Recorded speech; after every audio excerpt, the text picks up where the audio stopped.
Welcome back, Breakaway Wealth. I'm your host, Jim Oliver, and with me today is my guest, Chris Prefontaine. Chris, welcome. Hey, thanks for having me, Jim. Pleasure. Look forward to hanging out. Absolutely. Me too. I'm looking forward to get to know what you're doing and how you're out there serving people. So let's just start, Chris. Tell me about you. Tell me where you're at. Tell me about your family. What are you doing? Yeah, so I've been at this 30 years, so I'll be brief, right?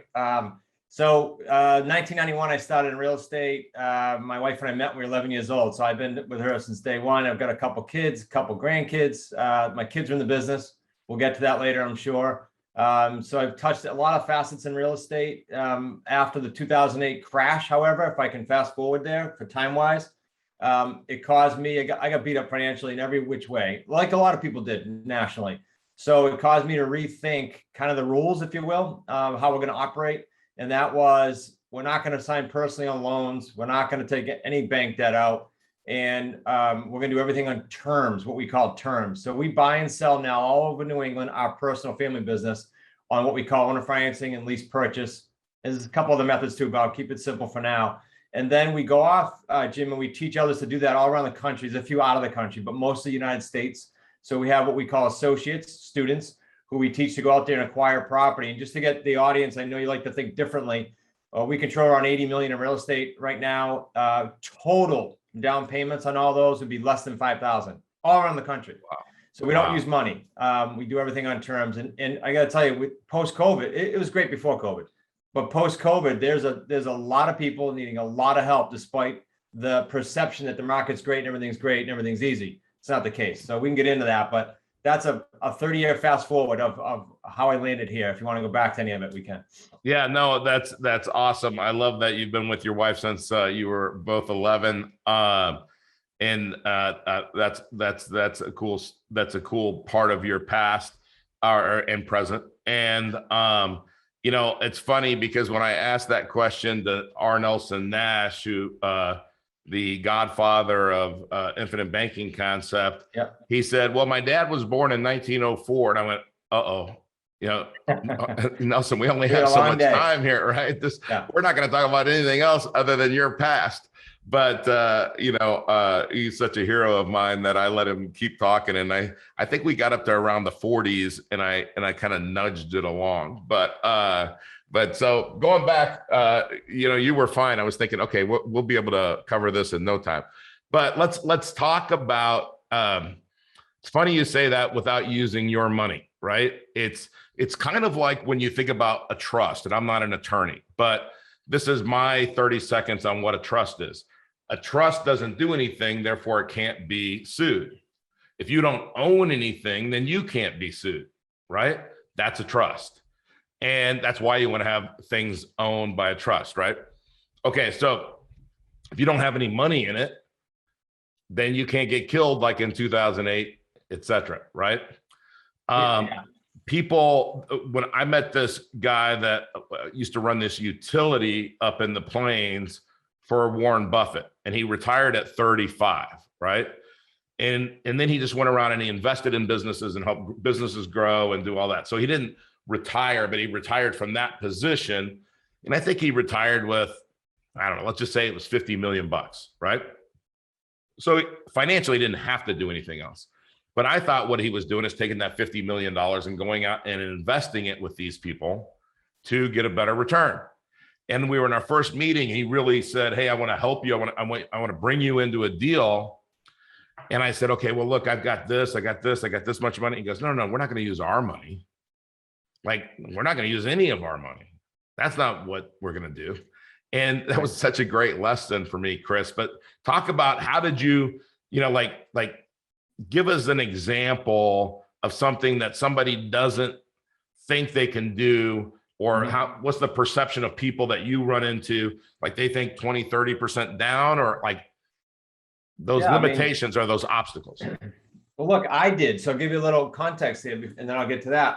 I also did. And I was in the business. I didn't start doing terms laser focused and built the last 8 years until, 20 something years 18 years in the business. Then the light bulb went off. Did I know they were out there? Sort of. But we wrapped the system around it and trademarked some things and got it going. So just so they know kind of context around that. I didn't either. Most people do think it's 10, 20, 30% down.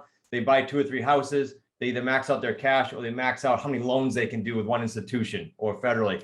So when I came out of the crash, my credit went from, phenomenal to in the toilet, and my cash went from, funds everywhere and education fund and cashing all that out and having to try to survive, and then taking 4 years to dig out of that. So it came from necessity. So what we do is, I'll give you a great example. The student we have in Chicago, we just interviewed him on our show because he did the lease purchase vehicle. Now there's 3 different vehicles, but he did the lease purchase vehicle, and our lease purchase forms, and I'll explain what it means in a minute, but our forms have a $10 deposit built in. He did his first 10 deals, Jim, first $10 on each one, literally. And then his 3 paydays, we have a trademark system where you get paid 3 times on a deal, were $760,000. Wow. You just can't create that from a regular deal. And he came from, just so people understand this, he wasn't in the business. He knew nothing. He bought his own home, lost a ton of equity on it, was kind of pissed off of how it went. And that was his only exposure to real estate. He was an elevator salesman for 17 years on the road.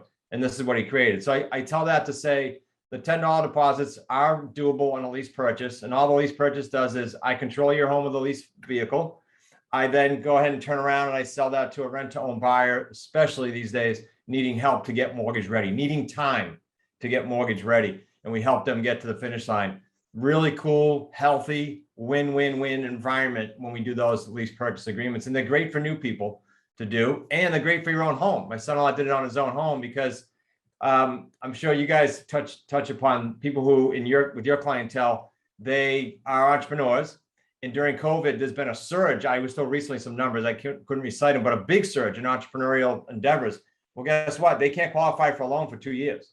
Banks are going to need 2 years of seasoning. They just all became our buyers. Massive, massive, massive amount of people needing our help. So long answer to your short question. That's one of the vehicles anyway. I hope that helped. Absolutely. It does help. And one of the things that I love stories like that because, we're taught, Chris, to, get a job, save money, save 10% of what we earn. And we're taught to do that in a qualified plan that's controlled by the government, taxed by the government, rules by the government, and set up for the government, the banks, and Wall Street to win. So, and we're taught to look at rate of return. Well, let me tell you the rate of return over the last 10 years in this vehicle. And what I was thinking when you were telling that story is, what was your student in Chicago's rate of return on that? And you know what the answer is, Chris? Who cares? It's a lot. Who cares is even better. Yeah. It's a lot. And, I tell stories about that with buying businesses and using infinite banking concept to buy businesses and cash flow systems and everything else. And then I say, what's my rate of return? And I sometimes say, what's my rate of return on the insurance contract during that period of time? And you know what the answer is? Who cares? Right. Because it's what I'm doing with the money. And then if I can create cash flow, if I can create all of these different things and all of these different buckets, then I'm a lot more secure. So were you ever kind of in that herd of like investing in Wall Street or were you always a real estate guy? All right. Well, 2 answers. I always hated Wall Street. No offense to anyone that is listening, but I just always did. I can remember in college saying to friends, look, you can have a stock go to zero. I cannot ever have a property go to zero. It can't happen unless I foolishly didn't insure it and then it blew up and something crazy. But no, it can't go to zero. So I was never a fan of Wall Street. Was I a proponent of I got to go borrow or I got to go put my own money down to buy a property? Yeah, I thought that's what you did. After all those years, as many homes as I've sold back when I was a realtor and a builder and all the other things I did. But yeah, I call it the new way, Jim, because the old way was that, but the old way was also, and I'm very grateful for all the paydays I got all those years, but the fact is they were 1 payday deals. You build a house, you get paid. You sell a house, you get paid. You flip a house, you get paid. We have 3 paydays now. And that's the new way of real estate. That's get off the treadmill and create some wealth. Payday now, payday over time, and payday long term. That's what we created. Let's dive into that. But let's start in the beginning. Explain to people what buying real estate on terms means. Sure. So on terms for us means, because it can mean a lot of things, is the lease purchase example I gave you is one way. The second way is owner financing. Now, I know that's broad, so I'll niche it down even more. We only focus for owner financing on homes that are free and clear. About a third of the properties in the United States are free and clear. That's unbeknownst to most people. So guess what? Those people aren't stressed financially, right? They don't owe any money. So by nature, they're probably not stressed financially. And so those are great long-term plays you can do. And here's how we do them. We buy your house if it's free and clear. We don't have any problem giving you your price or a premium. My own building, I'm not in it today, I'm at home, but my own office building was bought this way. We pay monthly principal only payments. Think about that for a second. No interest. So you're hammering down principal, great recession hedge and great security hedge. So we owner financing, free and clear properties only. That's the second way as far as buying on terms. And third is subject to existing financing. Opposite of the free and clear person who's not stressed. A subject to, it means I'm going to buy your home. You have a loan on it. You might be stressed. You might need debt relief. I'm going to buy your home. The loan's staying in your name, but I'm going to pay it. So I control, when I said we control $80 million in real estate, about a third of those type of loans, I'm not on any of them. They're in the seller's name, but I own the house and I'm paying the monthly because it's getting covered. Those are three ways we buy on terms: subject to existing financing, owner financing, and lease purchase. And that's awesome because, if you only have one strategy, then you have to find people that fit into that one strategy. And if they don't like it, then you're out, right? So it's kind of like, I try to explain for businesses or real estate portfolios is if I pay you over 20 years at say 5% interest or 8% interest, I honestly almost don't care, is what's your cash flow look like versus I write you a check for everything and then you go put it in Wall Street, which is what people tell me they're going to do with it, right? They didn't build their wealth in Wall Street, but they think that that's where they should hold it. And that's for another show. But I show them where their cash flows like 2 to 3 times what it would be off of, just having the money sitting in Wall Street. But those strategies to have 3 different arrows in your quiver, I think is really cool and unique because a lot of times people come on and they say, we do this, right? Now that's cool, but that makes your marketing or finding the properties harder. And I assume that just like everything in real estate, finding the deals is the trick. Yeah. Okay. So couple good things you said there. Pointed things you said there. Finding the deals is the harder piece. Filling them is easy in our niche. And to your point about having 3 different things, it's also good, not just for the type of leads that come in, Jim, but it's also good to pivot in different markets. So right now, is it a hot market for like a for sale by owner selling their own home?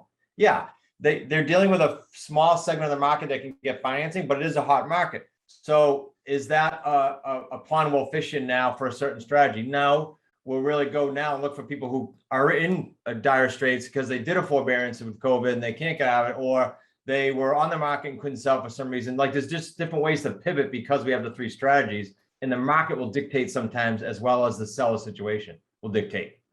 And you know what, I was going to talk to you about that because, what you might hear out there is, hey, Chris, real estate is, man, we're at the top of the market, the cycle, the bubble, whatever you want to say. Speak to that for a second, Chris. Yeah. What do you see? What is your thoughts of the future? Yeah, it drives me crazy when even our own students go, oh, the market's hot, I can't find homes. No, there's people that are hurt, and then I'll talk about the market. There's people that are hurt, and I'll give you a quick example. I think real examples are best.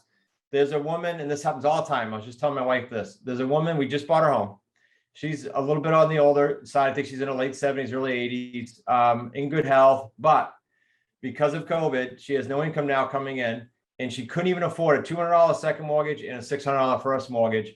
So we are buying a home subject to, she's tickled pink. We're going to catch up $2,000 in arrears.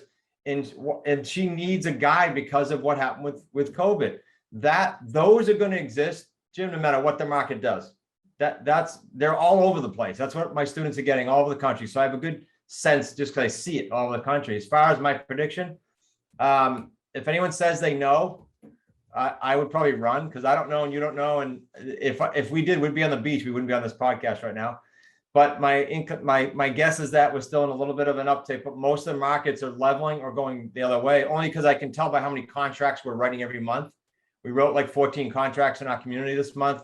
That's back to where it was right when COVID started. So it's very busy again. we'll do 15 or 20 a month, most months, and it's starting to head that direction again. So I don't know. What I'm comfortable is my strategies will work no matter what it does, right?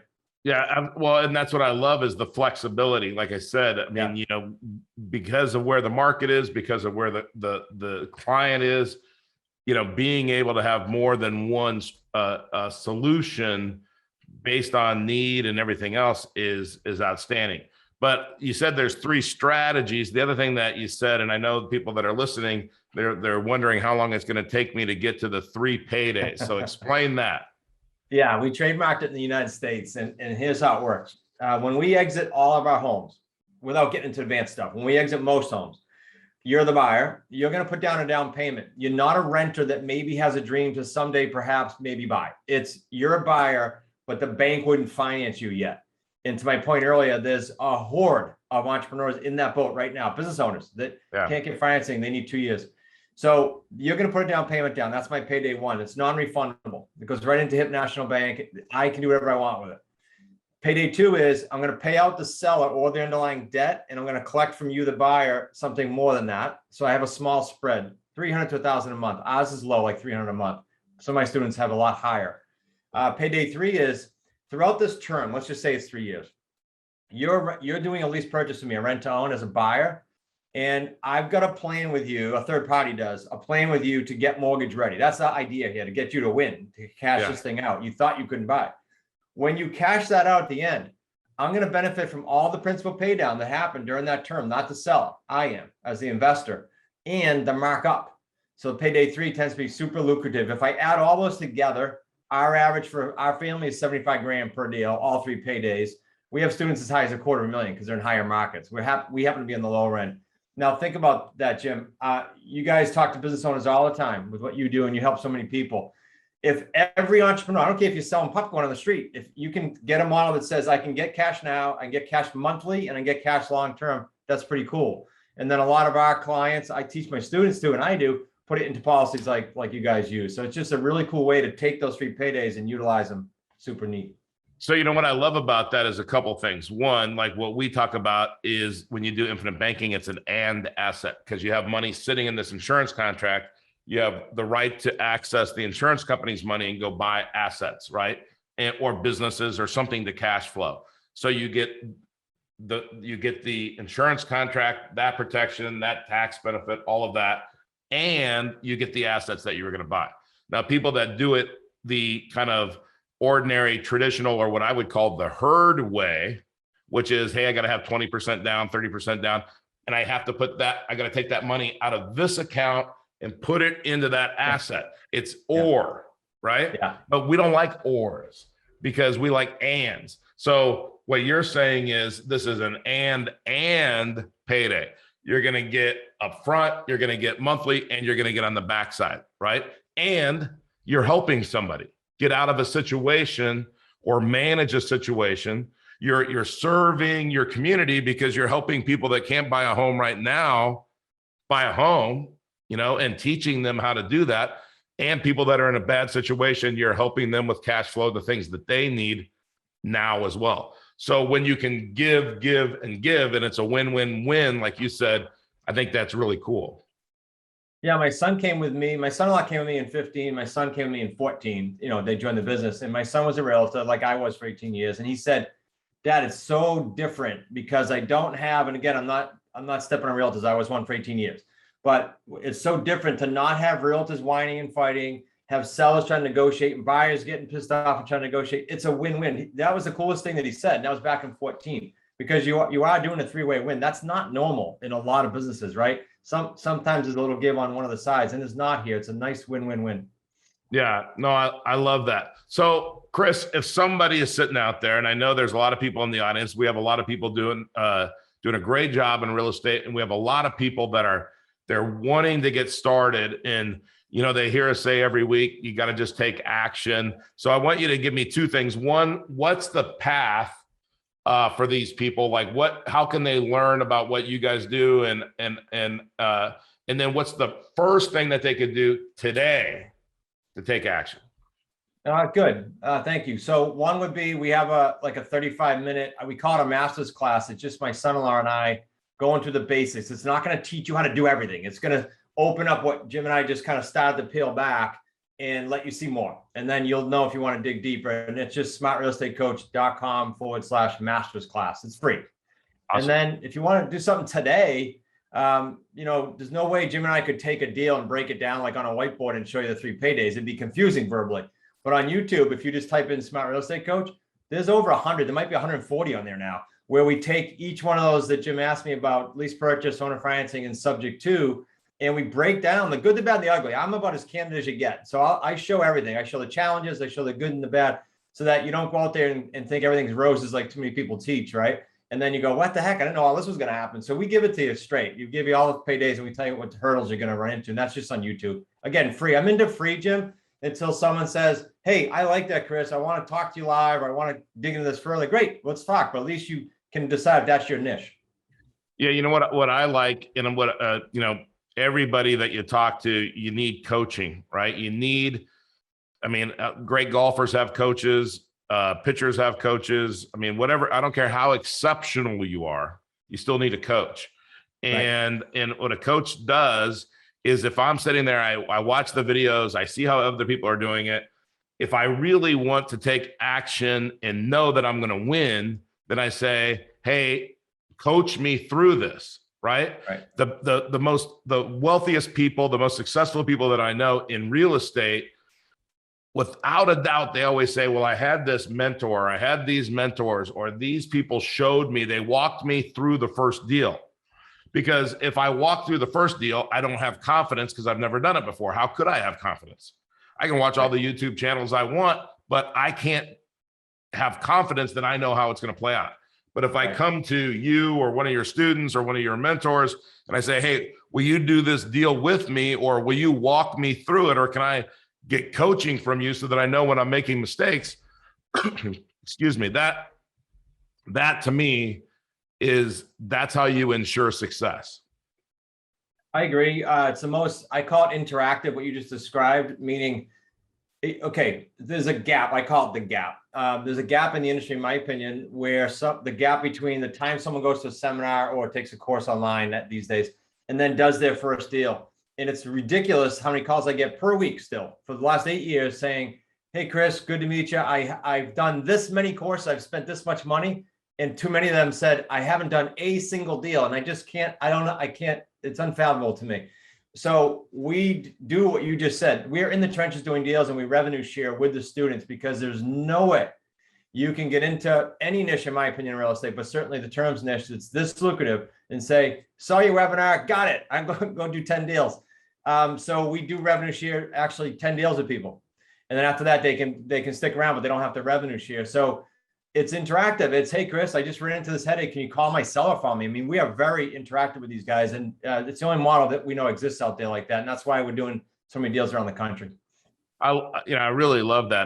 And I think you're right. I think that is unique in the area, and you have a unique genius in your system, which again is proven. So why would you ever want to go try to do your own system? What I always tell people is I would buy and get coached and be part of a system like this. And then if I find something where is my niche, then I take the best, leave the rest, and go do my niche. But you have to start with the system. Everything in life, every success that I've ever had is I started with the system, and I said, hey, for me, I'm going to evolve that to this. But first I got to do the basics, right? And so Chris, this really sounds cool, and I really encourage people to go on and watch the videos and see 140 deals. I'm not sure anybody, like that many, or like you said, 100 to 140, but that's a lot of deals to watch. That's a lot of deals to educate yourself and to see some of the things that happen. And that's something you could do today, take action. And by the end of the day, you'll feel closer to your vision of owning whatever you want in real estate. And I don't know how many, Chris, but I've seen a lot of people that this is, hey, I've been doing real estate 7 years. I've got $100 million worth of real estate. The first 3 years I had two properties, right? It takes that ramp up and that learning curve. That's the issue. Once you break through that, sky's the limit. But having a system and having a guide and a coach like you guys that condenses that time to be almost non-existent of the struggle, and which brings the prosperity a lot faster. Yeah, Brian Tracy, everybody knows Brian Tracy. I think he's in his early 80s. He was on my show about 3 months ago, and I gave him my logic of telling students, look, commit to 3 years and you'll have a great experience. And he said, no. He said, I've gone broke many times. I've had a lot of businesses. It's 7 years. The first 2 years or 3, you're going to suck. Then you're going to kind of figure it out. In the last 2 years, you'll feel like you got it. So I changed my whole tune with it. My students going 7 years. You got to commit for 7 years. Yeah. But you know what? I've seen a lot of people. I mean, think about what some people are doing. Chris, they're going, okay, I'm going to save money for 20, 30, 40 years in this account that the government controls, that they won't tell you what they're going to tax you at, the rate that they're going to tax you at the end.